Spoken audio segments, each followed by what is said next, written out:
Paz a todos, meus queridos, boa noite. Bem-vindos ao canal Ciência Espírita. Desde já agradeço a todos por todas as visualizações já do primeiro e do segundo vídeo. Lembrando que o primeiro vídeo foi apenas a apresentação do canal. E o segundo foi a explicação de qual o roteiro que o canal vai seguir, né? Onde estamos, né, segundo o próprio viés do codificador da doutrina espírita.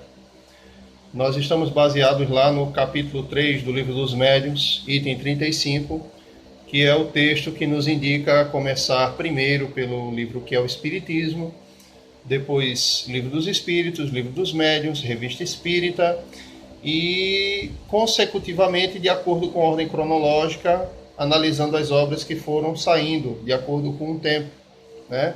E aí nós temos ainda para organizar, após esse primeiro método, né, temos para organizar a ordem cronológica de estudo das obras Evangelho segundo o Espiritismo, Céu e Inferno, a Gênese, Espiritismo na sua mais simples expressão, Viagem Espírita de 1862, né, que são obras de suma importância. Porque a doutrina espírita ela não se resume a apenas ouvir os espíritos e concordar com tudo que eles dizem, né? Ela se resume ao uso do bom senso, baseados na lógica, na razão, certo? E por que isso? Ora, como vamos analisar qualquer coisa sem usar o nosso próprio conhecimento, né, como base? Como podemos fazer isso, né? E se desejamos ter uma análise melhor, então vamos melhorar o nosso próprio conhecimento para que o nosso uso da lógica e da razão seja cada vez mais efetivo, né? E é por isso que temos, né, no codificador uma figura admirável, porque no século XIX, né, recomendo a todos que estudem sobre o positivismo, né? Em breve no canal eu farei um vídeo sobre o positivismo, né? No século XIX, né, o positivismo ele surgiu através de Augusto Comte, né, onde o cientificismo foi, ao meu ver, né, coroado. Ou seja, no século XIX valia muito mais o pensamento de um cientista sobre qualquer causa que a humanidade quisesse ter uma noção, do que o pensamento de um religioso, o pensamento de um padre, de um pastor, de um rabino, ou qualquer outro líder religioso de qualquer religião, desde que fosse no mundo ali considerado civilizado, né? Considerado, certo? O fato de o ser é outro debate e aí não pertence a esse canal. E lógico, possa ser que existam pessoas aí que vão me assistir que não concordem muito bem, né? Mas aí fica a apreciação de cada um, né? O que eu preciso aqui necessariamente pontuar é o contexto em que a doutrina espírita ela foi organizada, tá certo? O contexto, né? Foi na França, século XIX, né? Paris, Lyon, Bordeaux, demais cidades francesas, alguns outros países da Europa, né? Então esse foi o contexto, né? Então vamos lá, né? Vamos ao que interessa. Eu pensei, para não ser cansativo a ninguém, mas o que me pareceu mais coerente é a leitura do texto e o comentário, dentro daquilo que for oportuno, né? E espero que o que for oportuno para mim seja oportuno para todos vocês. Se por acaso qualquer outro detalhe for oportuno, deixe nos comentários. Compartilhe conosco sua ideia, tá certo? Desde que ela não fuja do texto. Por que isso? Porque o livro que é o Espiritismo, como ele foi indicado pelo codificador como primeira obra para quem deseja estudar a doutrina espírita, ele é um livro introdutório, ou seja, ele é um livro que quem vai lê-lo é quem não tem conhecimento prévio da doutrina. Então, ele fica naquela situação.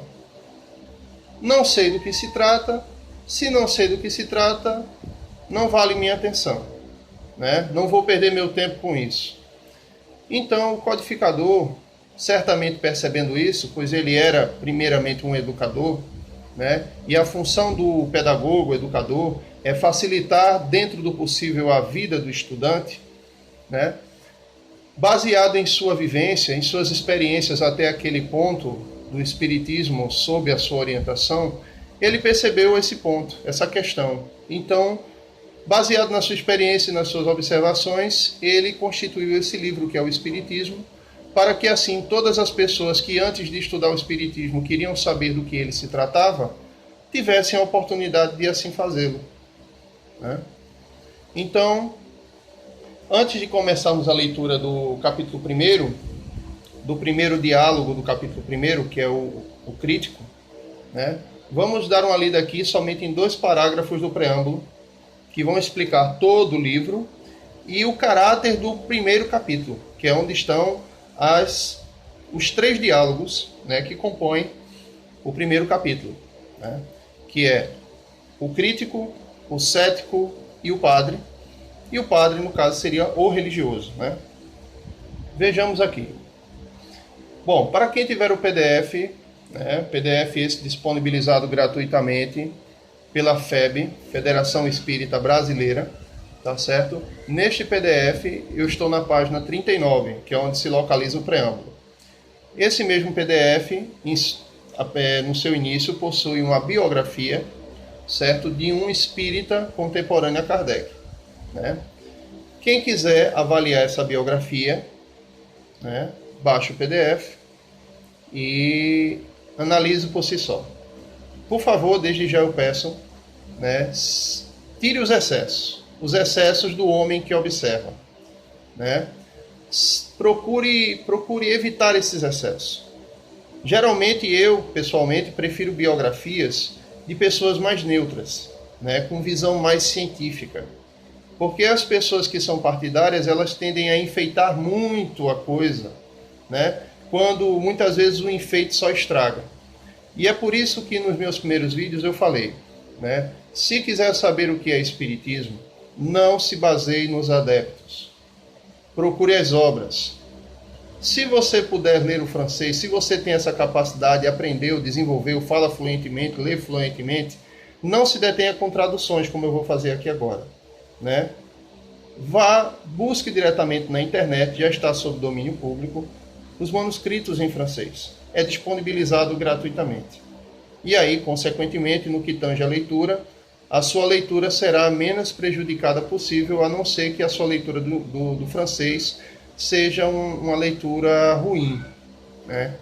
Aí quem perde é quem tem a leitura ruim. Porque o espiritismo ele é basicamente leitura, tá certo? Basicamente leitura. Quem não gosta de ler e não tem uma boa leitura, não é por acepção de pessoas, mas não vai conseguir entender o espiritismo a não ser que ele tenha do lado dele uma pessoa que o auxilie nesse ponto. Porque sendo leitura, né? Sendo leitura, muita leitura, tá certo? Requer um tempo, um recolhimento, uma certa atenção, entendeu? Um certo carinho, tá bom? Para que não se faça uma ideia demasiadamente errônea da doutrina, tá bom? Então vamos lá. Esse preâmbulo foi feito pelo próprio codificador. Nós sabemos que em alguns livros o prefácio é uma pessoa convidada a fazer o prefácio, né? E de fato o livro, por parte do autor, só começa no primeiro capítulo, na introdução muitas vezes. Mas aqui no caso, quem fazia o prefácio, o preâmbulo, era o próprio codificador, assim como todo o restante do livro. Então, muita paz a todos. Que os bons espíritos nos auxiliem, né? Que os bons espíritos estejam ao nosso redor, né, buscando abrir a nossa consciência para que possamos entender a apreciação do próprio codificador a respeito da doutrina dos espíritos. Certo? Então vamos lá. Muita paz a todos. Sigamos. Preâmbulo. As pessoas que só têm conhecimento superficial do Espiritismo são, naturalmente, inclinadas a formular certas questões cuja solução podiam, sem dúvida, encontrar em um estudo mais aprofundado dele. Porém, o tempo e muitas vezes a vontade lhes faltam para se entregarem a observações seguidas. Antes de empreenderem essa tarefa, muitos desejam saber, pelo menos, do que se trata e se vale a pena ocupar-se com tal coisa. Por isso, achamos útil apresentar, resumidamente, as respostas a algumas das principais perguntas que nos são diariamente dirigidas. Isto será para o leitor uma primeira iniciação e para nós tempo ganho sobre o que tínhamos de gastar a repetir constantemente a mesma coisa. Então, de certa forma, está explicado o caráter desse livro. Não sou eu, Fábio, que estou dizendo qual é o caráter. É o próprio codificador em palavras muito simples, muito sucintas, né? Não há invenção aqui. O fato é o texto. Né? O fato é o texto. Então, vamos lá. Segundo parágrafo, como eu disse. Sob a forma de diálogos, lembrando, pessoal, esse aqui vai explicar a razão do primeiro capítulo, tá certo? Sob a forma de diálogos, o primeiro capítulo deste volume encerra respostas às observações mais comumente feitas por aqueles que desconhecem os princípios fundamentais da doutrina, e bem assim a refutação dos principais argumentos de seus contraditores. Esta forma nos pareceu a mais conveniente por não ter a aridez da dogmática. Bom, para bom entendedor, meia palavra basta. Né? Kardec, Allan Kardec, é um vulgo. O nome original é Hippolyte Léon Denisard Rivail, tá certo? Mas ele usou o pseudônimo Allan Kardec para que o seu nome original não prejudicasse a apreciação de obras como essa, tá certo? Onde ele desejava que as pessoas analisassem a obra pelo que ela é, independente de nome. Mas por que ele fez isso? Porque ele já era um pedagogo extremamente famoso. Bastava ter o nome dele numa obra e as pessoas já estariam querendo comprar, se o assunto fosse pedagogia. Né? Então, era um homem extremamente famoso em Paris. Né? Por que você está ressaltando isso? Porque, veja, esta forma nos pareceu a mais conveniente por não ter a aridez da dogmática. Né? Ou seja, Kardec, ele fugiu daquilo que ele achou impertinente, né? Daquilo que ele achou impertinente, daquilo que não auxiliava dentro do objetivo, dentro do bom senso dele, ou seja, ele julgava que isso era horrível. O espiritismo não poderia ser classificado, né? Segundo que ele achava uma coisa incoerente. Só um instante aqui, pessoal. Aqui. Ó. Dogmática. Exposição intelectual e sistemática dos dogmas e ou doutrinas religiosas de modo a formar um conjunto coerente, né? Dogma é uma crença ou doutrina estabelecida de uma religião. Espiritismo não é religião. Então, Kardec ele fugiu, né, dos moldes de religião. Por isso que ele não buscou uma estrutura dogmática. Tá certo? Então, vamos lá. Indo agora para aqui o primeiro capítulo, né, temos aqui o seguinte enunciado. Né? Pequena Conferência Espírita, primeiro diálogo crítico, segundo diálogo cético, terceiro diálogo o padre. Primeiro diálogo, o crítico. Vai haver um diálogo, certo? Onde é grifado visitante, ora quando é o visitante, né? No caso, o primeiro visitante é um crítico. Aí, segundo ponto, Allan Kardec, ou seja, ele coloca o posicionamento dele. Algumas vezes o que o visitante vai fazer uma pergunta, outras vezes uma afirmação, mas em toda forma, para tudo que o visitante fala, Kardec tem um complemento, ou um contraposto, ou uma refutação. E aqui cabe salientar que tanto o ponto do visitante quanto do codificador tem que ser analisado. Tá certo? Tem que ser analisado. Porque, inclusive, nós, muitas vezes, pessoalmente, podemos nos identificar, né, com esses seres que dialogam com Kardec. Lembrando que esse diálogo aqui é uma seleção das principais questões apresentadas. Não são todas, mas são aquilo que passou pelo bom senso, lógica e razão do codificador como necessários para compor este livro. Tá certo? Então, desde já, não percamos isso de mente, né? Lembrando que esse é um livro que deve ser lido como se a gente nunca tivesse visto nada sobre Espiritismo. Tá certo? Como se a gente nunca tivesse sido nada. Ele é a lanterna que vai começar a iluminar o caminho para que possamos compreender as demais obras do Espiritismo. Então, vamos lá. Visitante. Confesso-vos, caro Senhor, que a minha razão recusa admitir a realidade dos fenômenos estranhos atribuídos aos espíritos, persuadido que estou de estes não terem senão uma existência imaginária. Entretanto, eu me curvaria diante da evidência se disso tivesse provas incontestáveis. Por isso, desejo merecer-vos a permissão de assistir somente a uma ou duas experiências para não ser indiscreto, a fim de convencer-me, caso seja possível. Allan Kardec. Desde que a vossa razão repele o que nós consideramos irrecusável, vós a credes superior às de todos quantos não compartilham de vossas opiniões. Longe de mim o pensamento de duvidar do vosso talento e a pretensão de supor minha inteligência superior à vossa. Admiti, pois, que eu esteja iludido, é a vossa razão quem vô-lo diz, e não falemos mais nisso. Visitante. Perdoem o carro de som passando aqui, infelizmente. Minha área, minha moradia aqui, fica numa área bem animada, né? Os vizinhos são bem calorosos em termos de zoada. Perdão a todos. Visitante.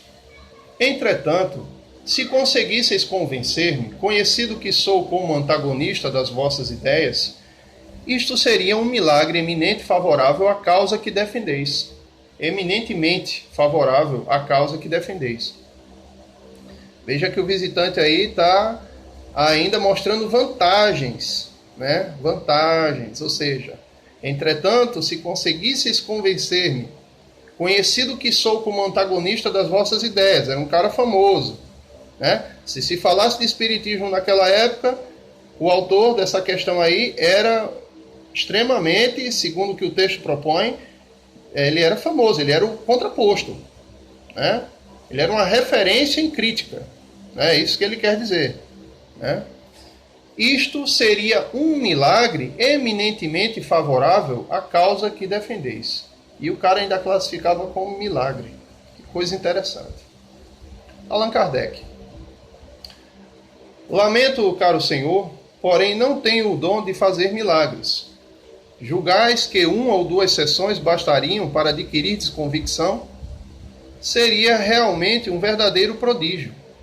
Eu precisei mais de 1 ano de trabalho para ficar convencido, o que prova que não cheguei a esse estado inconsideradamente. Além disso, não realizo sessões públicas, e parece-me que vos enganastes sobre o fim das nossas reuniões, visto não fazermos experiências com o fito de satisfazer a curiosidade de ninguém. Veja aí Kardec já mostrando uma coisa muito interessante, né? Eu precisei mais de 1 ano de trabalho para ficar convencido, o que prova que não cheguei a esse estado inconsideradamente. Nós espíritas temos a tendência de acreditar que Kardec era um espírito extremamente evoluído no lado intelectual, né? Pois é o que conhecemos dele, salvo alguns pequenos relatos que alguns biógrafos atribuem a ele, né? Do seu lado íntimo, da sua convivência com a sua esposa, né? E vemos aí que mesmo ele, ele precisou de mais de 1 ano de trabalho para ficar convencido. O que prova que não cheguei a esse estado inconsideradamente. Ou seja, Kardec está dizendo que para ele acreditar nas manifestações que aconteciam no século XIX e perceber a seriedade, para ele convencer a si mesmo mediante os fatos, não foi de uma hora para outra. Não foi de uma hora para outra.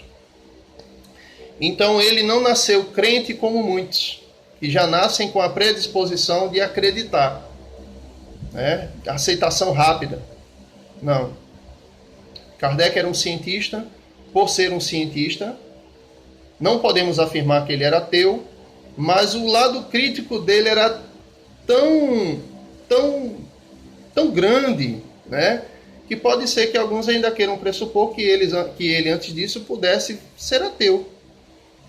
É uma possibilidade, certo? É uma possibilidade. Mas continuemos. Vemos aqui também que ele diz que não fazia reuniões públicas. Ou seja, Kardec nunca procurou a atenção das pessoas quando realizava as reuniões. E mais tarde saberemos qual era a causa dessas reuniões, os objetivos. Daí a sua seriedade, né? Visitante. Não procurais, pois, fazer prosélitos, ou seja, não procurais, pois, converter as pessoas à sua opinião, né? É o que geralmente as pessoas tentam fazer quando acreditam demasiadamente em alguma coisa. Elas querem compartilhar, né, para todo mundo, né, aquilo que pensam, aquilo que descobriram como possível verdade, né, e desejam muito que essas verdades ajudem as pessoas assim como ajudou a ela, né?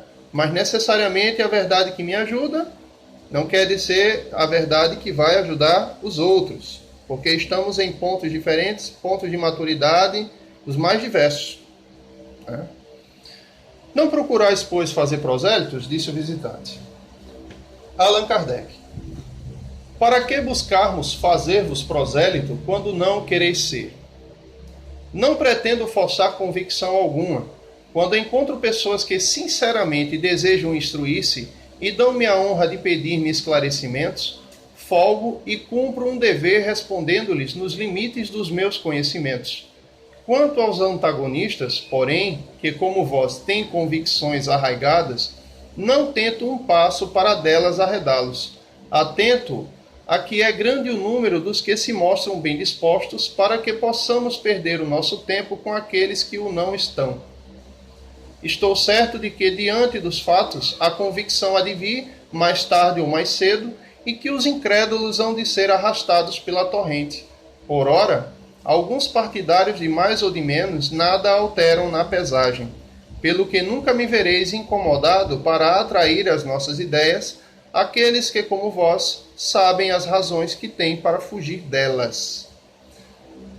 O cidadão lá em cima já chegou dizendo que seria um milagre, né? Caso Kardec conseguisse provar para ele, através de uma reunião, que os fatos que o cara não acreditava fossem sim uma realidade. E agora ele chega propondo a Kardec a pergunta: não procurais, pois, fazer prosélitos? O que é que ele queria? Qual era a resposta que ele queria receber do codificador? Né? E esse texto aí, a resposta do codificador, revela que ele era um ser humano, né? Um ser humano agindo de acordo com as suas convicções e sua seriedade, né? Alguns podem até tentar pintar Kardec como um ser ultrassanto, mas ele era tão homem quanto nós e inteligentíssimo. Não era uma inteligência sem estudo, era uma inteligência baseada em muito estudo. Certo? Visitante. há mais interesse em converter-me do que o supondes. Permitis que me explique com franqueza e prometeis-me não ver ofensa alguma nas minhas palavras. São as minhas ideias sobre a coisa em si e não sobre a pessoa a quem me dirijo. Posso respeitar a pessoa sem participar de suas opiniões. Eu particularmente acho difícil, né? Eu acho difícil, sinceramente falando, alguém respeitar outra pessoa sem... são minhas ideias sobre a coisa em si e não sobre a pessoa a quem me dirijo. Posso respeitar a pessoa sem participar de suas opiniões. Sinceramente, eu acho difícil alguém respeitar alguém inteiramente sem participar das opiniões da outra. Mas era o que ele queria propor. Era o que ele queria propor.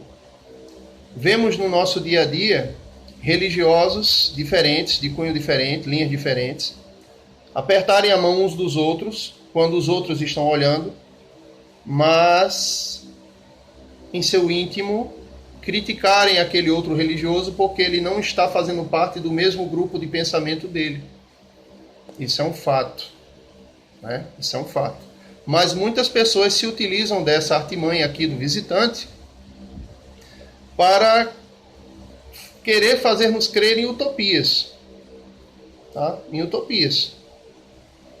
Nós, seres humanos, concordamos com quem é basicamente em pensamento igual a nós. Mas quando as pessoas pensam diferente da gente, a gente geralmente pode ter um respeito politicamente correto, mas lá no fundo, no fundo, não nutrimos esse respeito. Pelo contrário, muitas vezes procuramos formas para fazer a pessoa divergente pensar igual a nós. E isso não é respeito, porque você não quer deixar seu próximo da maneira que ele está. Você está tentando modificá-lo. Allan Kardec. O Espiritismo me tem ensinado a desprezar essas mesquinhas suscetibilidades do amor próprio e a me não ofender com palavras. Se as vossas expressões saírem dos limites da urbanidade e das conveniências, apenas concluirei que sois um homem mal educado, mas não irei além. Quanto a mim, antes quero que os outros fiquem com os defeitos do que compartilhar deles. Vedes só por isso que o Espiritismo já serve para alguma coisa. Já vos disse, Senhor, não tenho a pretensão de vos fazer adotar a minha opinião. Respeito a vossa. Se é sincera, como desejo que respeiteis a minha. Então vamos lá. Acreditando ser o Espiritismo um sonho sem sentido, disseste sem dúvida, vindo à minha casa, vou ver um louco. Confessai-o francamente, pois com isso não me escandalizarei. Todos os espíritas são loucos, é coisa sabida. Pois bem, se julgais assim, eu tenho escrúpulo de transmitir-vos a minha enfermidade mental. E causa-me espanto ver-vos, com tal pensamento, buscar uma convicção que vos vai colocar no número dos loucos. Se já estáis persuadidos de que não conseguiremos convencer-vos, o passo que destes é inútil, visto que só terá por fim a curiosidade. Abreviemos, pois, por favor, porque me falta tempo para perder em conversações sem objeto. O cara já chegou chamando de milagre? Para você, será um milagre se você me convencer. Complicado, né? Visitante. O homem pode enganar-se, deixar-se iludir, sem que por isso seja louco. Complicado, né? A pessoa ouvir uma coisa dessa. O homem pode enganar-se, deixar-se iludir, sem que por isso seja louco. Allan Kardec. Dizei logo, acreditais como muitos que isso é moda que durará certo tempo, mas deveis convir que um passatempo que em alguns anos tem conquistado milhões de partidários em todos os países, que conta entre seus adeptos sábios de toda ordem, que se propaga de preferência nas classes mais esclarecidas, é mania singular que merece examinada. Kardec está mostrando aqui um fato do século XIX, na época que os fenômenos passaram a acontecer. Realmente, sábios de todas as disciplinas se debruçaram sobre o assunto, né? Kardec não foi o único, mas ele foi o único que sabemos precisamente que se debruçou também sobre o lado filosófico das manifestações, né? Kardec desenvolveu pesquisas sobre o lado fenomenológico, né? Por exemplo, ele tentava entender como a mesa girava, né? Como o lápis na prancheta se mexia. Ele buscou entender como se dava a mediunidade e a partir de quê, né? Mas também, quando entrou no lado filosófico, quando o espiritismo entra no lado da alma, quando ele comprova a alma, né? Aí logo, se a alma é uma realidade, então temos que cuidar dela. As pessoas querem saber também o parecer do espiritismo para como se cuidar da alma da maneira mais efetiva. E aí vem o lado filosófico, né, que vamos comentar futuramente. Bom, vamos lá. Visitante. Tenho minhas ideias a respeito, é certo, porém elas não se acham tão absolutamente firmadas que não consinta em sacrificá-las à evidência.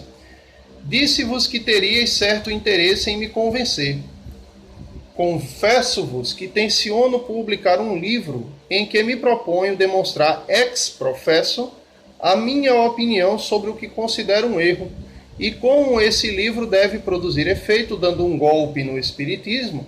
Eu deixaria de publicá-lo caso ficasse convencido da realidade da vossa doutrina.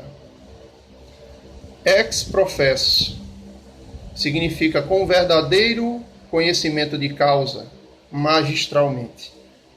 Então o cidadão estava dizendo que ele iria, ou seja, confesso-vos que tenciono publicar um livro em que me proponho demonstrar com todo o conhecimento de causa a opinião dele, né, sobre o que considera um erro.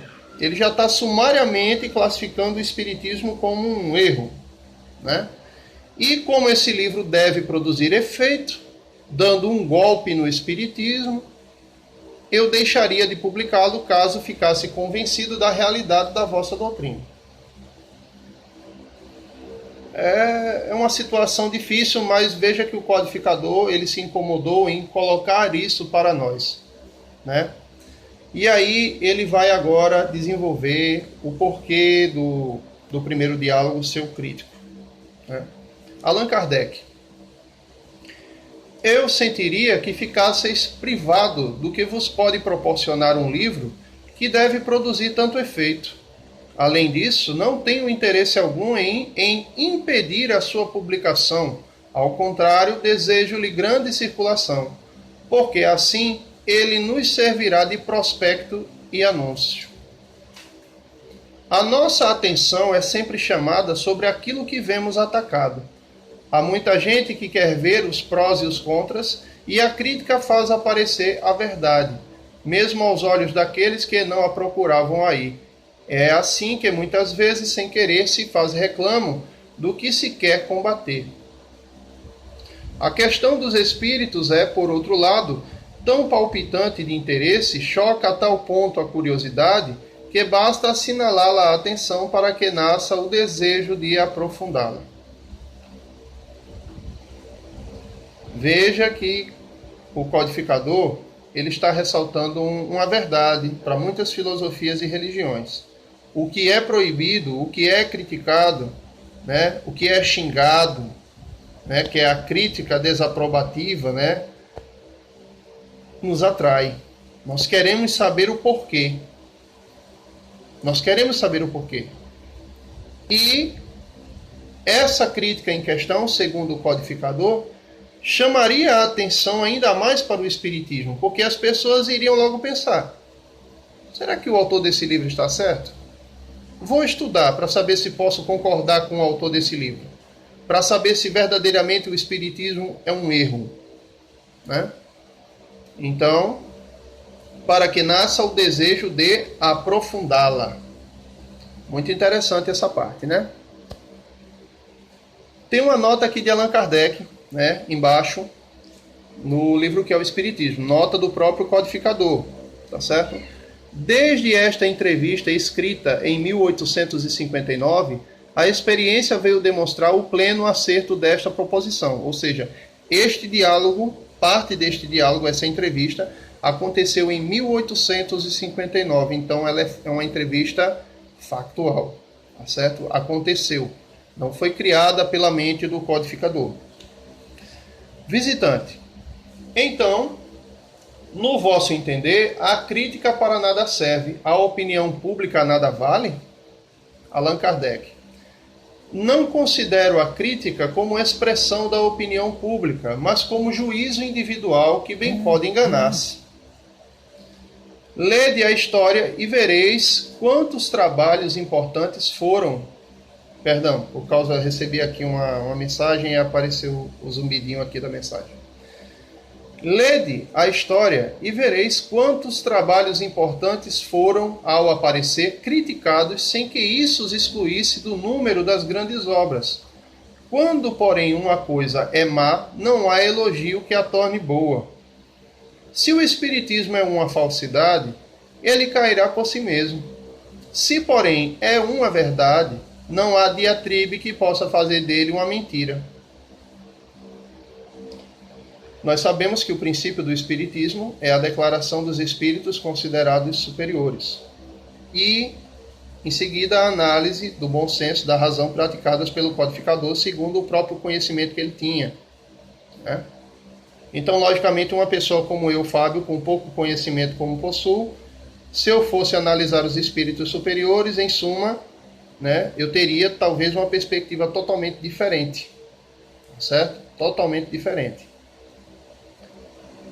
Mas, graças a Deus, que foi o codificador, pois era um homem extremamente brilhante, inteligente, e que aceitou essa empreitada. Né? Tomou isso como uma missão no desenvolvimento de uma nova ciência. Né? Ao nosso modo de ver, vosso livro não será mais que uma apreciação pessoal. A verdadeira opinião pública decidirá da justeza dos vossos conceitos. Procurarão examinar, se mais tarde reconhecerem que vos enganastes, vosso livro se tornará ridículo, como os que não há muito foram publicados contra as teorias da circulação do sangue, da vacina e etc. Esquecia-me, porém, que íeis tratar a questão ex professo, o que equivale a dizer que a estudastes sob todas as suas faces, que vistes tudo o que se pode ver, lestes tudo o que sobre a matéria se tem escrito, analisastes e comparastes as diversas opiniões, que vos achastes nas melhores condições de observação pessoal, que durante anos lhe consagrastes vigílias, em suma, que nada desprezastes para chegar à verdade. Devo crer que tal se deu, se sois um homem sério, porque somente aquele que fez tudo isso pode dizer que fala com conhecimento de causa. Que juízo formarias de um homem que, sem conhecimento de literatura, sem ter estudado a pintura, se erigisse em censor de uma obra literária ou de um quadro? É de lógica elementar que o crítico conheça, não superficialmente, mas a fundo, aquilo de que fala, sem o que sua opinião não tem valor. É uma coisa normal, nós queremos ouvir, e é uma coisa coerente, moralmente certa, queremos ouvir quem entende sobre determinado assunto. Né? Quem entende sobre determinado assunto. Nós vamos falar de matemática, queremos ouvir do matemático. Nós não vamos procurar o astrônomo. Queremos ouvir falar sobre física, vamos procurar o físico. E até mesmo de qualquer religião que você queira pesquisar, se você vai buscar uma opinião, você procura o historiador, que tem uma visão mais neutra, e depois você procura o praticante mais esclarecido dessa religião ou filosofia, para que ele dê a você o seu próprio parecer. Né? Para que ele dê a você o seu próprio parecer. Sendo assim, se não objetivarmos esse detalhe, né, logo nossa análise será muito fraca a respeito do assunto, porque estaremos procurando nos locais mais inadequados a resposta para um assunto que logicamente esses locais não vão ter, né? Não vão ter. Então vamos lá. Para combater um cálculo, é necessário opor-se-lhe outro cálculo, o que exige saber calcular. O crítico não se deve limitar a dizer que tal coisa é boa ou má. É preciso que justifique a opinião por uma demonstração clara e categórica, baseada sobre os princípios da arte ou ciência a que pertence o objeto da crítica. Como poderá fazê-lo quando não conhecer esses princípios? Não tendo ideia da mecânica, podereis apreciar as qualidades ou os defeitos de determinada máquina?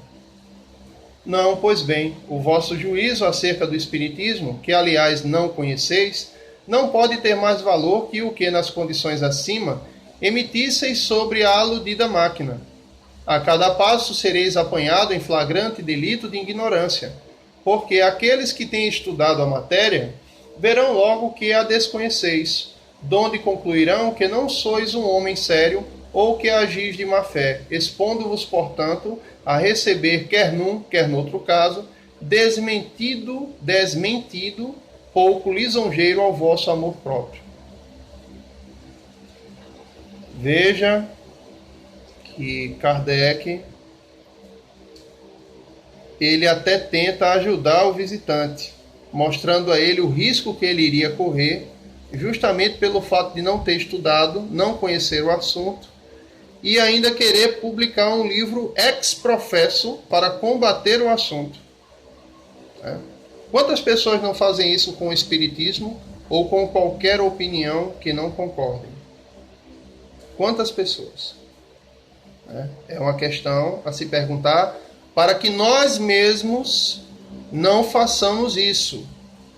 Nós, estudiosos do Espiritismo, não venhamos a fazer isso.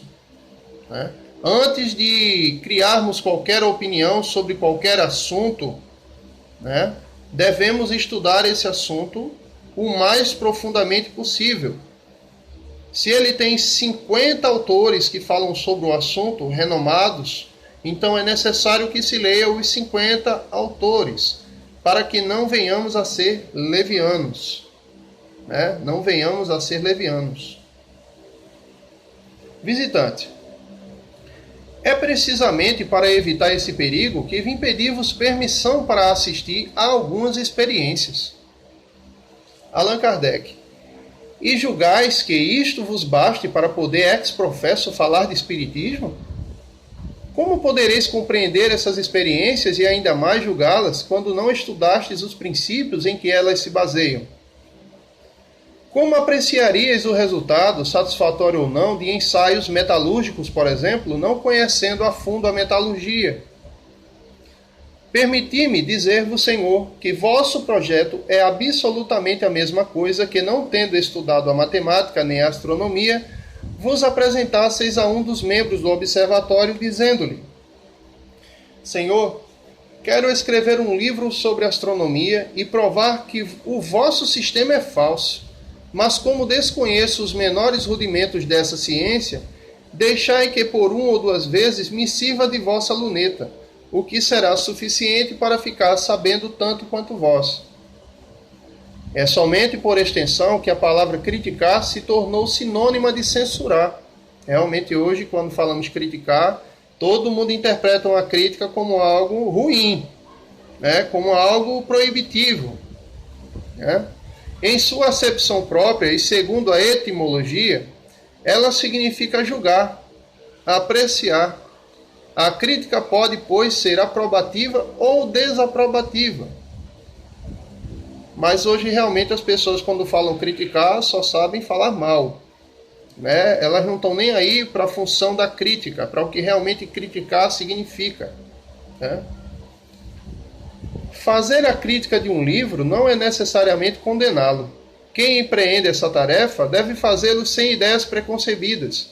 Porém, se antes de abrir o livro já o condena em pensamento, o exame não pode ser imparcial. Ou seja, você, um exemplo, é cristão. Você passa a querer analisar o Tanakh que é a Bíblia hebraica, mas para o cristão é o Antigo Testamento, certo? Você passa a querer estudar todas as culturas da antiguidade, que envolveram o povo hebreu, que viviam às voltas ali com o povo hebreu. E você busca autores, e você busca livros, de autores inclusive cristãos, e depois você encontra livros de historiadores neutros, e você vai analisar esses livros.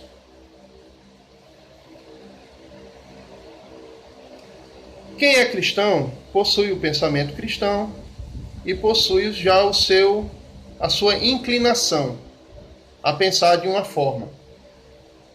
Quando você pegar o autor histórico, o historiador neutro, você não vai gostar da apreciação dele, que é uma apreciação científica sem a inclinação que você possui.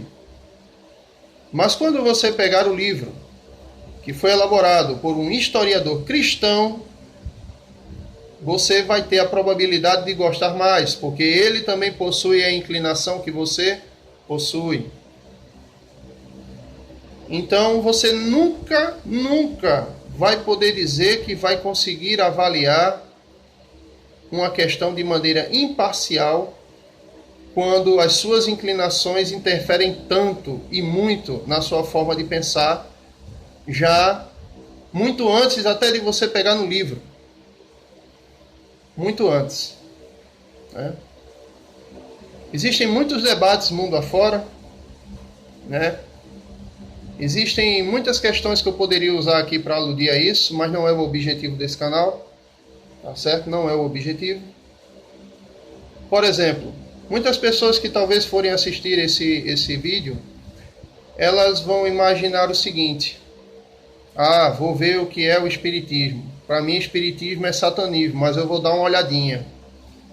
Para mim, espiritismo é magia negra, mas eu vou dar uma olhadinha para saber o que esse rapaz tem a dizer. Né?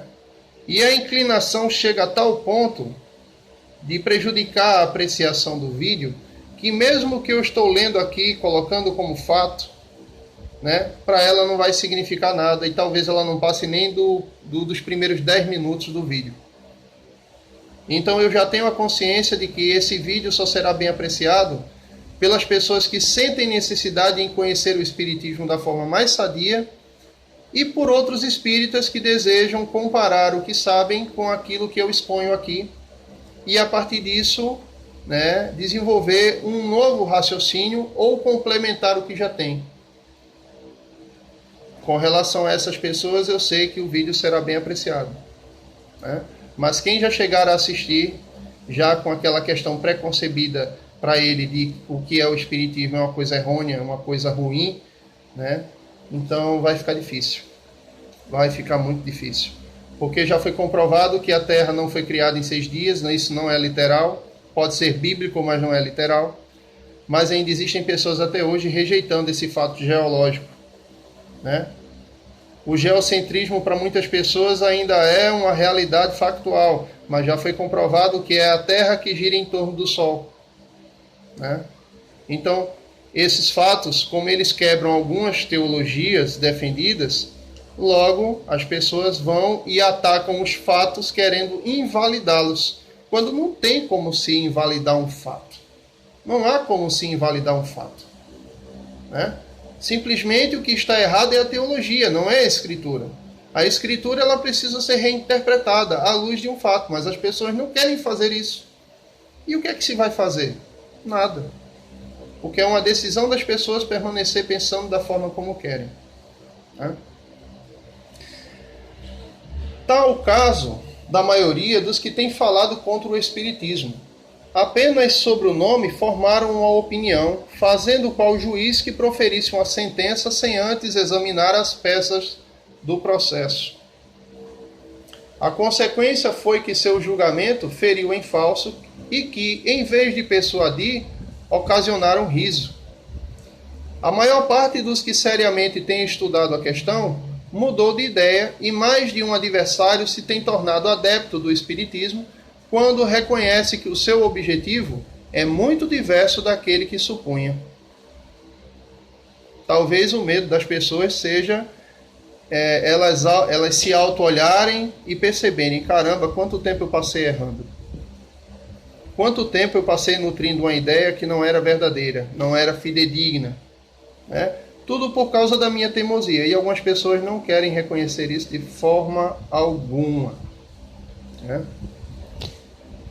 Visitante. Falais do exame dos livros em geral. Acreditais que seja materialmente possível a um jornalista ler e estudar todos os que lhe passam pelas mãos, sobretudo quando se ocupam com teorias novas, que lhe seria preciso aprofundar e verificar? Seria o mesmo que exigir de um impressor que ele lesse todas as obras saídas de sua prensa. Ou seja, o cara quer falar ex-professo com conhecimento de causa e não quer estudar. O cara está achando, o cidadão ele acha que vai ler duas obrinhas, e já vai saber de tudo. Isso é para tudo na vida. Isso é para tudo. Isso é para matemática, isso é para química, isso é para física, né? Ninguém no mundo consegue aprender alguma coisa a partir unicamente de um único livro. E unicamente a partir da ideia que mais lhe agrada. Ele precisa conhecer as refutações da ideia que mais lhe agrada. Isso é necessário. É o compartilhamento das ideias. É o compartilhamento das ideias. Allan Kardec. A tão judicioso raciocínio não tenho outra resposta a dar, senão que, quando nos falta o tempo para fazer conscienciosamente uma coisa, é melhor não fazê-la. É preferível produzir um só trabalho bom a fazer 10 maus. Kardec não tinha outra resposta para dar ao cidadão diante de uma retórica daquela. Como é que você quer ter conhecimento sem ter trabalho? Como é que você quer ter conhecimento sem parar no mínimo 1 hora ou 2 horas no dia? Ou em momentos separados no dia você tirar horários para revisar o assunto estudado? Não tem como. Você pode ter nascido, como a ciência fala, superdotado, um gênio, intelectualmente falando. Mas até mesmo um gênio, se ele não estudar, o desenvolvimento da sua inteligência estaciona. Então não há o que fazer. Visitante. Não acrediteis que minha opinião se tenha formado levianamente.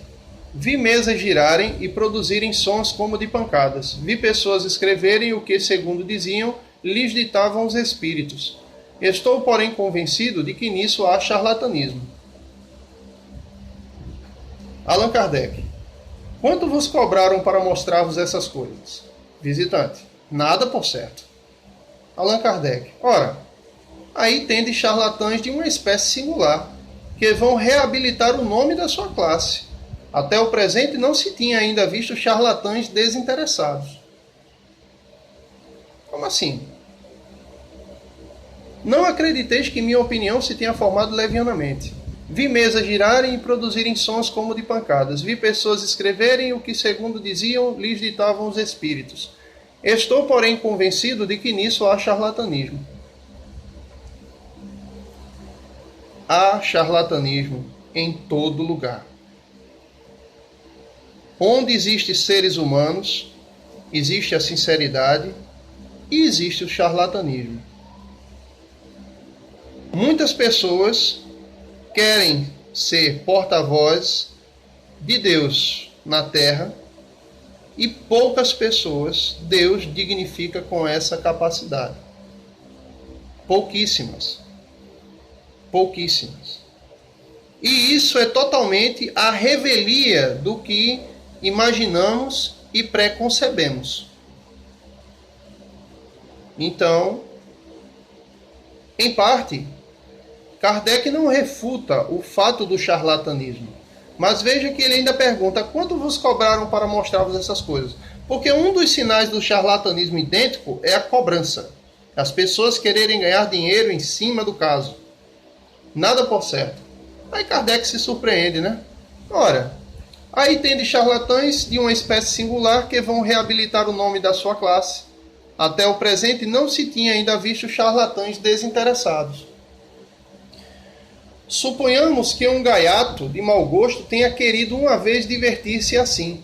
Será crível que as outras pessoas presentes pactuassem com ele? Ademais, com que fim se fariam elas cúmplices de uma mistificação?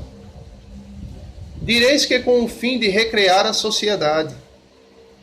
Concordo em que uma vez se prestassem a tal brinquedo, porém, quando esse brinquedo dura meses e anos, julgo que o mistificado é o próprio mistificador. Não é provável que só pelo gosto de fazer que creiam em uma coisa que ele sabe ser falsa, alguém vá passar horas inteiras imóvel agarrado a uma mesa. O gosto não equivaleria à pena. Antes de julgar isso uma fraude, é preciso indagar que interesse havia em enganar. Ora, não deixareis de convir que há pessoas que se não coadunam com a mais leve suspeita de embuste. Pessoas cujo caráter já é uma garantia de probidade. Coisa muito diversa seria se tratasse de uma especulação, porque a tentação do ganho é má conselheira, mas admitindo mesmo que, neste último caso, ficasse bem comprovado um manejo fraudulento, isso em nada ofenderia a realidade do princípio, porque de tudo se pode abusar. Por vender-se vinho falsificado, não se deve concluir que não existe vinho puro.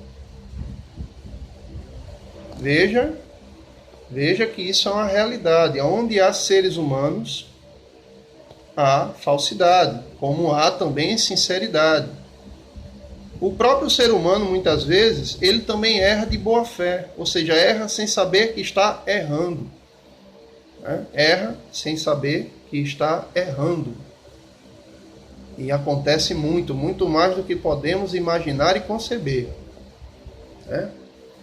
O Espiritismo não é mais responsável pelos atos daqueles que abusam desse nome e o exploram, do que o é a ciência médica pelos atos dos charlatães que impingem suas drogas, ou a religião pelos dos sacerdotes que iludem seu ministério. Isso é uma verdade. Poderíamos criar um vídeo sobre isso. Como é uma verdade,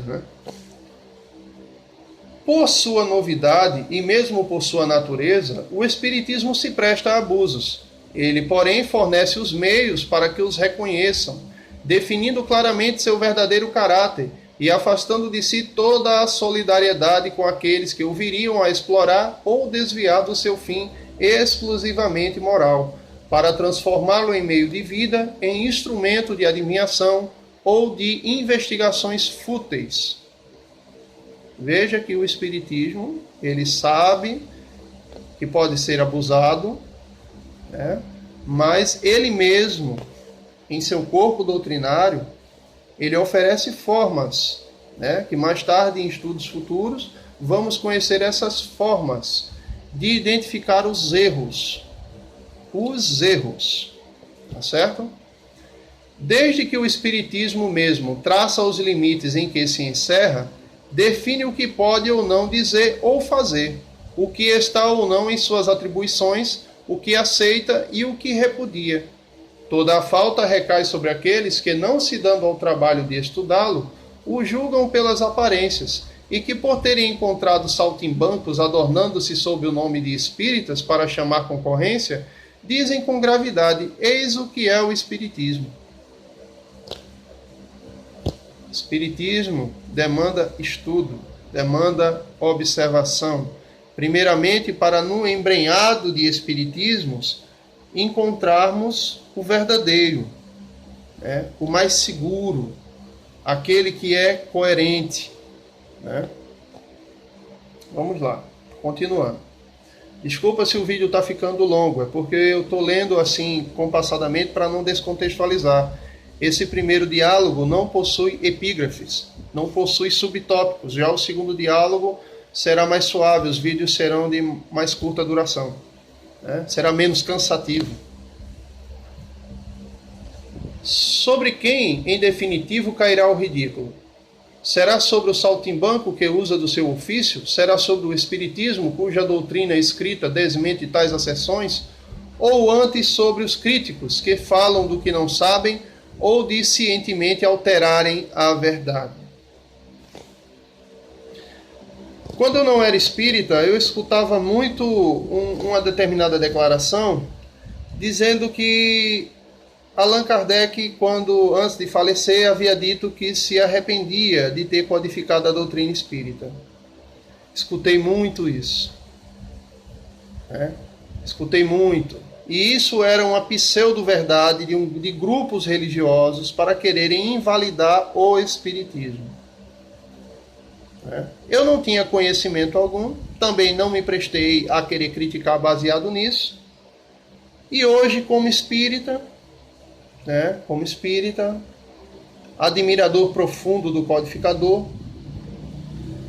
eu fico até chocado com a coragem daquelas pessoas de inventarem verdades.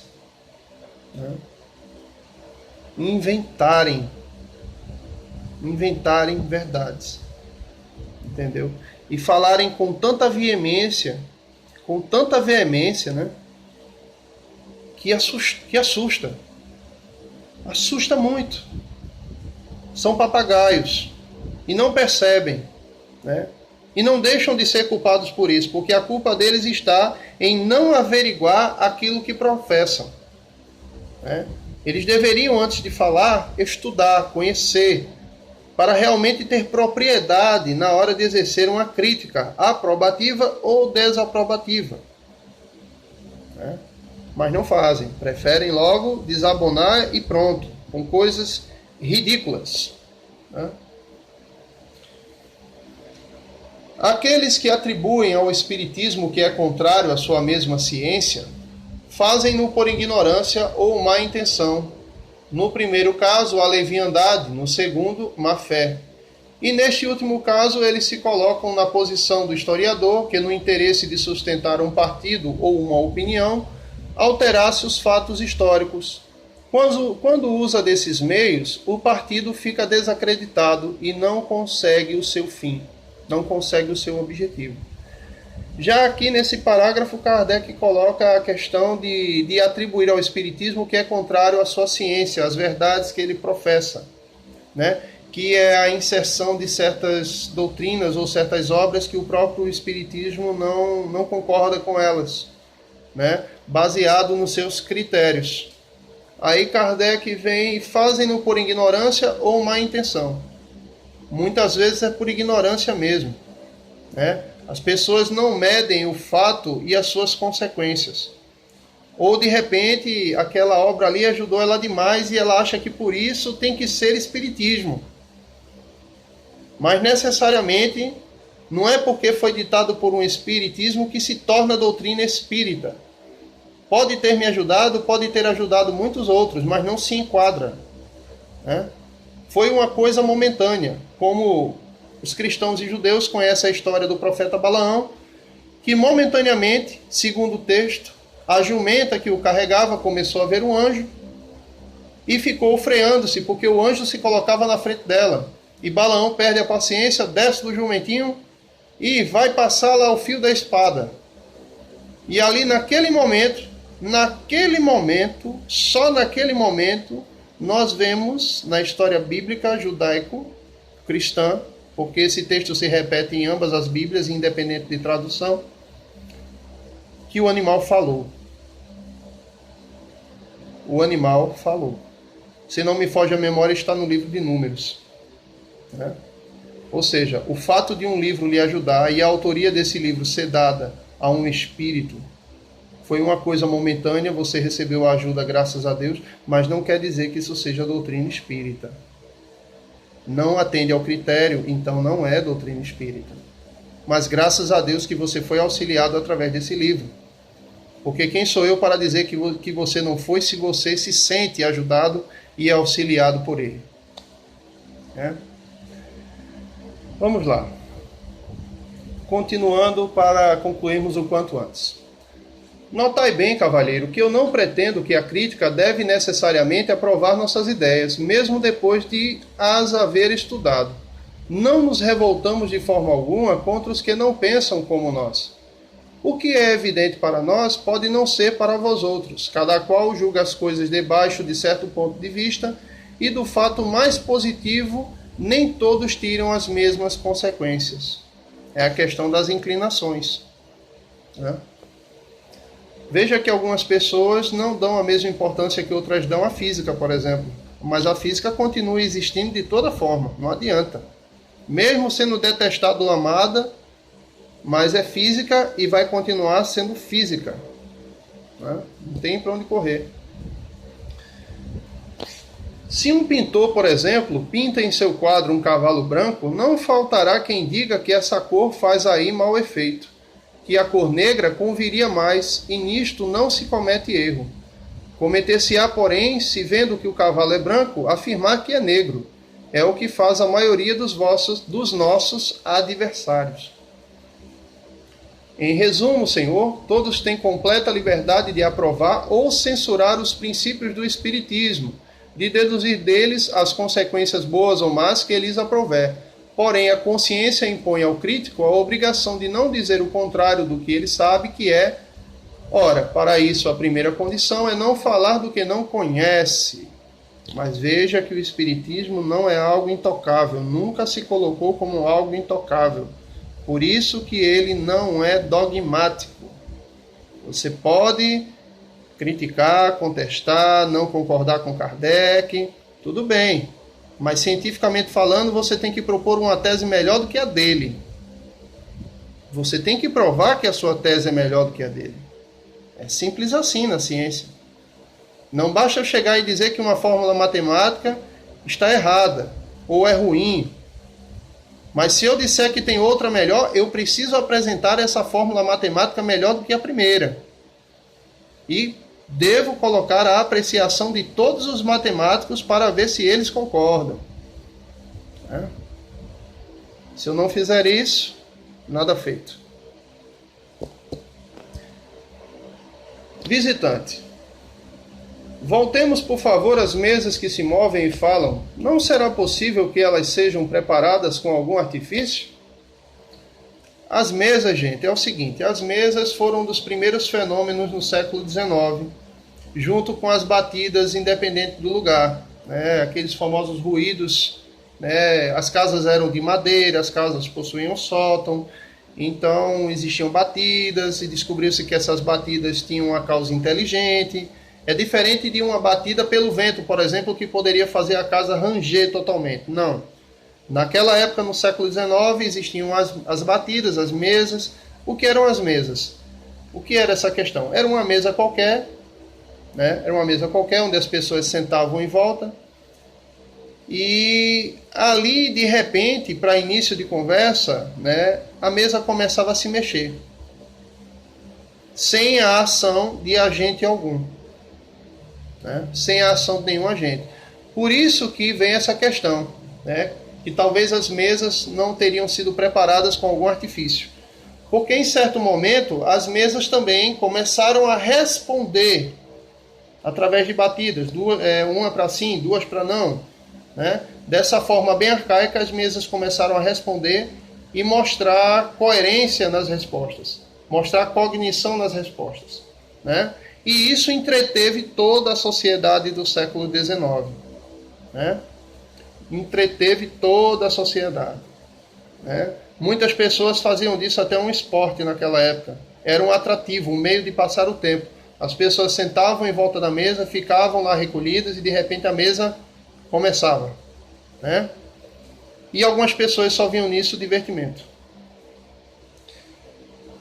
Allan Kardec. É sempre a mesma questão de boa-fé a que já respondi. Quando a fraude for provada, eu vou-la reconhecerei. Se descobrirdes fatos demonstrados de embuste, charlatanismo, especulação ou abuso de confiança, fustigai-os. E eu, desde já, vos declaro que não irei defendê-los, porque o espiritismo sério é o primeiro a repudiá-los. Então o espiritismo também é uma caça às bruxas. Certo, pessoal? O espiritismo é uma caça às bruxas. Tá certo? É o dever do espiritismo apontar os erros. Né? O espiritismo sério é o primeiro a repudiá-los, não aceitá-los. Tá certo? E quem assinalar tais abusos o auxilia no trabalho de preveni-los e lhe presta importante serviço. Porém, generalizar essas acusações, lançar sobre elevado número de pessoas honradas a reprovação que só cabe a alguns indivíduos isolados, é um abuso de outro gênero, porque é uma calúnia.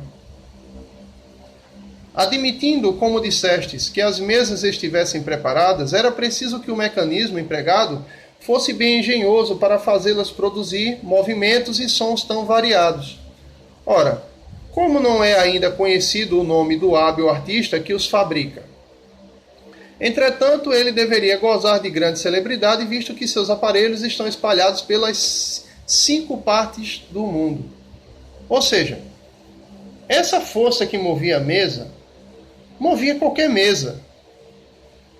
Movia qualquer mesa. E isso acontecia em todas as partes do mundo de que se teve notícia que os fenômenos estavam acontecendo, em pleno século XIX. Então, Kardec coloca aí que o nome do cidadão que cria esses mecanismos, né, que se adaptam a qualquer mesa, né, era para esse cara ser mais do que famoso. Porque esse mecanismo, além de bulir as mesas, ainda por cima, por si só, a inteligência artificial seria inteligente. Como assim inteligência artificial? Como assim? Naquela época, impossível. Até que se prova o contrário. Né? Devemos também convir que o seu processo é assaz delicado e sutil para poder adaptar-se à primeira mesa que se apresenta, sem deixar sinal algum exterior que o denuncie. Como é que, desde Tertuliano, que já tratava das mesas giratórias e falantes, até o presente, ninguém conseguiu ver e descrever tal mecanismo? Opa! Tertuliano? Quem é Tertuliano? Veja que então essa forma de comunicação, né, esse fenômeno, não foi uma coisa restrita só ao século XIX. Então existia um período pregresso, né, onde, deixa eu pegar aqui rapidinho para a gente contextualizar bem e compreender a seriedade da coisa, né?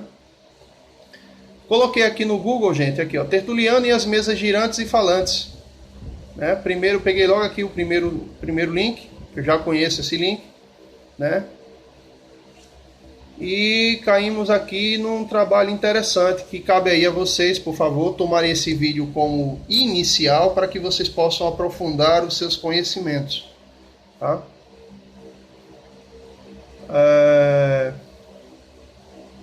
Deixa eu pegar aqui.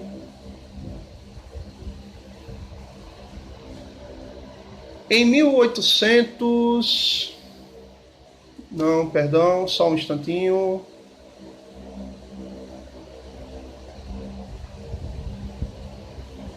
Só um instantinho. O primeiro fato observado foi o da movimentação de objetos diversos, que ficou conhecido por mesas girantes. As mesas se moviam, se elevavam, viravam, davam saltos ou giravam com violência. No tempo do bispo Tertuliano, Cartago, província romana, 155 a 220 da Era Comum, classificada também como depois de Cristo, o fenômeno das mesas girantes já eram conhecidos. Então, o fato do fenômeno ter se repetido não é uma coisa exclusiva, né, do espiritismo. Já acontecia no cristianismo. Né? E aí? Né? Algumas pessoas dizem que isso é coisa só de espiritismo. Nada a ver. Os fatos mostram ao contrário. Né? Vamos lá. Visitante, eis o que vos ilude. Um célebre cirurgião reconheceu que certas pessoas podem, pela contração de um músculo da perna, produzir um ruído semelhante ao que atribuís à mesa, donde conclui que os médiuns se divertem à custa da credulidade dos assistentes. Essa era uma das teorias para explicar as mesas girantes. Tá? Allan Kardec. Se é um estalido do músculo, não é então a mesa que está preparada. Uma vez que cada qual explica a seu modo essa pretendida fraude, fica reconhecido que a verdadeira causa não é sabida. Ponto. Respeito a ciência desse sábio cirurgião, e somente acho que se apresentam algumas dificuldades na aplicação às mesas falantes da teoria indicada. A primeira é que é singular que essa faculdade, até o presente excepcional e olhada como um caso patológico, se tenha tornado comum. A segunda, que é preciso ter-se robustíssima vontade de mistificar para fazer estalar o músculo durante 2 ou 3 horas consecutivas, quando disso não resulte a quem assim procede senão fadiga e dor. A terceira, que eu não compreendo bem como pode esse músculo responder às portas e paredes em que as pancadas se fazem ouvir. A quarta, finalmente, que é necessário dar-se a esse músculo estalador uma propriedade bem maravilhosa para que ele possa mover uma pesada mesa, levantá-la, abri-la, fechá-la, conservá-la suspensa, sem ponto de apoio, e finalmente fazê-la despedaçar-se ao cair. Veja que as observações de Kardec, só pela observação e as experiências visuais que ele teve, mostraram a incoerência dessa tese do músculo estalante. Ninguém por certo desconfiava que esse músculo possuísse tanta virtude. Aqui nesse PDF está indicando para a gente aqui, ver Revista Espírita, junho de 1859, o músculo estalante. Para quem já quiser se adiantar, fica à vontade, lá vai ter um artigo. É só colocar no Google Revista Espírita de 1859 e o PDF vai aparecer para você, bem fácil para baixar. O célebre cirurgião de que falais teria estudado o fenômeno da tiptologia sobre os indivíduos que os produzem? Não. Ele observou um efeito fisiológico anormal em alguns indivíduos que nunca se ocuparam de mesas batedoras. Ele observou um efeito fisiológico anormal em alguns indivíduos que nunca se ocuparam de mesas batedoras. E notando certa analogia entre esse efeito e o que essas mesas produzem, sem mais amplo exame, concluiu, com toda a autoridade de sua ciência, que todos os que concorrem para que as mesas falem devem ter a propriedade de fazer estalar o músculo curto perôneo, e não são mais que embusteiros, sejam eles príncipes ou artífices, recebam ou não o pagamento. Todo mundo era enganador, segundo esse médico. E ele não atentou para todos os fatos, mas já saiu disparado querendo ser o autor da tese que iria matar de vez qualquer pretensão do espiritismo. Estudou ele ao menos o fenômeno da tiptologia em todas as suas fases? Verificou por meio desse estalido muscular se podia produzir todos os efeitos tiptológicos? Não, porque do contrário ele ficaria convencido da insuficiência do seu processo. Apesar disso, julgou-se no caso de proclamar a sua descoberta em pleno instituto. Além do cara se apressar, ele se expôs. Não será esse juízo assaz comprometedor para um sábio? Quem pensa hoje nessa opinião? Confesso-vos que, se me tivesse de sujeitar a uma operação cirúrgica, hesitaria muito em confiar-me a esse médico, porque recearia que ele não julgasse o meu mal com mais perspicácia. Já que esse juízo é uma das autoridades em que pareceis querer apoiar-vos para esmagar o espiritismo, fico completamente inteirado da força dos outros argumentos que quereis validar, a menos que eu não vades beber em fontes mais autênticas. Visitante. Entretanto, bem vedes que já passou a moda das mesas girantes que duraram certo tempo, fizeram furor. Hoje já ninguém se ocupa com elas. Por que se dá isso quando é uma coisa séria? Allan Kardec. Porque das mesas girantes saiu uma coisa ainda mais séria, uma ciência completa, uma perfeita doutrina filosófica, do máximo interesse para os homens que refletem. Quando estes nada mais tiveram a aprender no giro das mesas, não mais com elas se ocuparam. Ou seja, os giros da mesa aconteciam porque a sociedade lhes prestava devida atenção. Quando as sociedades não lhes prestavam mais atenção, tampouco as inteligências que moviam as mesas continuaram querendo por esse meio chamar a atenção da sociedade, já que a sociedade não estava mais nem aí. Para as pessoas fúteis, que nada querem aprofundar, esse fenômeno era um passatempo, um divertimento que abandonaram quando dele se aborreceram. são pessoas com as quais a ciência não conta. O período de curiosidade teve seu tempo. Sucedeu-lhe o da observação. O espiritismo entrou então no domínio da gente séria, que não o toma como objeto de divertimento, mas sim como meio de instruir-se. Porém, essas pessoas que o consideram como coisa grave, não se prestam a qualquer experiência de curiosidade, e ainda menos a satisfazer a daqueles que se apresentam com pensamentos hostis, como não brincam, não se prestam a servir de brinquedo para os outros. Eu pertenço a esse número, diz o codificador. Ou seja, o codificador era um dos sábios, como ele mesmo mostra, que observava o espiritismo com seriedade. Por isso conseguiu extrair dele tudo aquilo que nos é proporcionado hoje através dos seus trabalhos. Né? Visitante. No entanto, somente a experiência pode convencer, mesmo aquele que em começo seja movido pela curiosidade. Se só trabalhais na presença de pessoas convictas, deixai que vos diga, ensinais a quem já sabe. Quem nunca pensou nisso? Seja a respeito de qualquer religião. Né? Se só trabalhais na presença de pessoas convictas, deixai que vos diga, ensinais a quem já sabe. Ou seja, quer dizer que só aceitam a tese quem já tem uma inclinação por ela. Né? Só se torna cristão quem já tem inclinação ao cristianismo. Só se torna islâmico quem já tem uma inclinação ao islamismo. Só tenta se converter ao judaísmo quem tem essa inclinação. Quer dizer que uma pessoa que não concorda, ela não pode vir a ser convencida. Isso, de certa forma, esse pensamento meio que facilita a vida do dono da ideia, né? Mais ou menos por aí. Allan Kardec. Uma coisa é estar convencido e outra é estar disposto a convencer-se.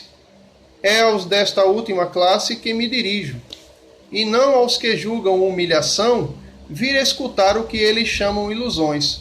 Com estes eu não me ocupo, absolutamente. Quanto aos que manifestam sincero desejo de esclarecer-se, o melhor modo que tem para prová-lo é mostrar perseverança. São reconhecidos por outros sinais que não apenas o desejo de ver uma ou duas experiências. Esses querem trabalhar seriamente. A convicção só se adquire com o tempo, por meio de uma série de observações feitas com cuidado todo particular. Os fenômenos espíritas diferem essencialmente dos das ciências exatas. Não se produzem à vontade. É preciso que os colhamos de passagem. É observando muito e por muito tempo que se descobre uma porção de provas que escapam à primeira vista, sobretudo quando não se está familiarizado com as condições em que se pode encontrá-las, e ainda mais quando se vem com o espírito prevenido. As provas abundam para o observador assíduo e refletido. Uma palavra, um fato aparentemente insignificante, é para ele um raio de luz, uma confirmação, ao passo que tais fatos não têm sentido para quem os observa superficialmente ou por simples curiosidade. Eis porque não me presto a fazer experiências sem resultado provável. Não tenho nem o que comentar a respeito disso, pelo menos para mim está muito claro. Visitante. Enfim, tudo deve ter começo. O aprendiz que nada sabe, que nada viu ainda, mas que deseja esclarecer-se, como poderá fazê-lo quando não lhe facultais os meios para isso? Allan Kardec. Eu faço grande distinção entre o incrédulo por ignorância e o incrédulo por sistema. Quando descubro alguém com disposições favoráveis, nada me custa esclarecê-lo. Há, porém, pessoas em quem a vontade de instruir-se não é senão aparente. Com estas perde-se o tempo, porque se elas não encontram logo o que parecem buscar e que talvez as incomodasse se aparecesse, o pouco que vem não é suficiente para lhes destruir as prevenções. Julgam mal os resultados obtidos e os transformam em objeto de zombaria, pelo que não há utilidade em os fornecer. A quem deseja instruir-se, direi: Não se pode fazer um curso de espiritismo experimental como se faz um de física ou de química. Atento que nunca se é senhor de produzir os fenômenos espíritas à vontade, e que as inteligências desses agentes fazem, muitas vezes, frustrarem-se todas as nossas previsões. Aqueles que acidentalmente poderíeis ver, não apresentando nexo algum nem ligação necessária, seriam um pouco inteligíveis para vós. Instruí-vos primeiramente pela teoria, lede e meditai as obras que tratam dessa ciência, nelas aprendereis os princípios, encontrareis a descrição de todos os fenômenos, compreendereis a possibilidade deles pela explicação que elas vos darão e pela narrativa de grande número de fatos espontâneos de que pudestes ser testemunha sem os compreender, mas que vos voltarão à memória. Vós vos fortificareis contra todas as dificuldades que possam surgir e formareis desse modo uma primeira convicção moral. Então, quando se vos apresentar a ocasião de observar ou operar pessoalmente, compreendereis qualquer que seja a ordem em que os fatos se mostrem, porque nada vereis de estranho. Eis, meu caro Senhor, o que aconselho a todos que dizem querer instruir-se, e pela resposta que dão, é fácil conhecer se neles há alguma coisa mais que curiosidade. Bem, me ocorreu uma coisa agora. Eu encerrei aqui o primeiro diálogo, o crítico, tá certo? Desculpa o vídeo ter sido tão longo. Algumas pessoas podem dizer, não, mas eu poderia ter lido, não precisava você ler. Como eu desejo mostrar a doutrina a partir das suas fontes, existe um grande número de pessoas que, infelizmente, por uma situação da vida ou outra, não sabem ler. E muitas vezes recorrem a audiolivros, né? E não querendo conceituar demais os meus comentários, né? Mas esse canal, além dos comentários que eu faço que podem contribuir àqueles que por si só podem ler, né? Mas contribuem também, certamente, muito mais para aqueles que não sabem ler, ou até mesmo para aqueles que não têm tempo de ler devido às vicissitudes, né, que envolvem suas respectivas vidas, né? Então, desde já, né, eu peço a todos a compreensão, até porque o livro que é o Espiritismo já é o resumo do resumo, a introdução da introdução, e como vocês puderam ver, não tem muito o que resumir mais aí não. Não tem mais muito o que resumir, né? Qual é a mensagem central desse primeiro diálogo? Conhecimento sobre o Espiritismo só vem com estudo. Veja o que diz aqui esse último parágrafo. Instruí-vos primeiramente pela teoria. Lede e meditai as obras que tratam dessa ciência. Olha a perspectiva, gente. Espiritismo, ciência. Não é religião. Não é religião. Certo? Por isso que eu digo, não se baseie na opinião de adeptos. Tá certo? Porque os adeptos tendem a exagerar. Eles tendem a enfeitar. Eles tendem, muitas vezes, a mistificar. Tá certo? Instruí-vos primeiramente pela teoria. Lede e meditai as obras que tratam dessa ciência. Nelas aprendereis os princípios, encontrareis a descrição de todos os fenômenos observados pelo codificador. E fixe a dica. Tá certo? Compreendereis a possibilidade deles pela explicação que elas vos darão e pela narrativa de grande número de fatos espontâneos de que pudeste ser testemunha sem os compreender, mas que vos voltarão à memória. Veja, o próprio codificador aqui ele já tinha em mente o seguinte: e pela narrativa de grande número de fatos espontâneos de que pudeste ser testemunha sem os compreender. Ou seja, o Espiritismo observa até que todos já tiveram experiência. E analisando as obras espíritas, analisando os parâmetros, vendo como elas são descritas e explicadas, muitas pessoas elas vão dizer o que? Oxente, eu já passei por isso. Quer dizer que isso já acontecia ou já aconteceu com outras pessoas ao redor do mundo? Sim, senhora, sim, senhor, já aconteceu com você, já aconteceu com outros. Você e esse outro não serão os únicos na face da Terra e desde a antiguidade vem acontecendo, né? Então, o Espiritismo é o primeiro projeto de ciência, é a primeira ciência criada na história da humanidade que visa estudar a relação do mundo espiritual com o mundo material e todas as suas consequências. Certo? Então, o espiritismo, ele tira da mão da religião, certo? O assunto mundo espiritual, onde cada religião discorre sobre ele segundo sua própria opinião, segundo seu próprio viés, segundo sua própria teologia. Mas o espiritismo traz esse assunto para um viés científico, não mistificador. Não mistificador. Ok? Mas que vos voltarão à memória, vós vos fortificareis contra todas as dificuldades que possam surgir e formareis desse modo uma primeira convicção moral. Então, quando se vos apresentar a ocasião de observar ou operar pessoalmente, compreendereis qualquer que seja a ordem em que os fatos se mostrem, porque nada vereis de estranho. Você já está preparado, né? Você já está preparado.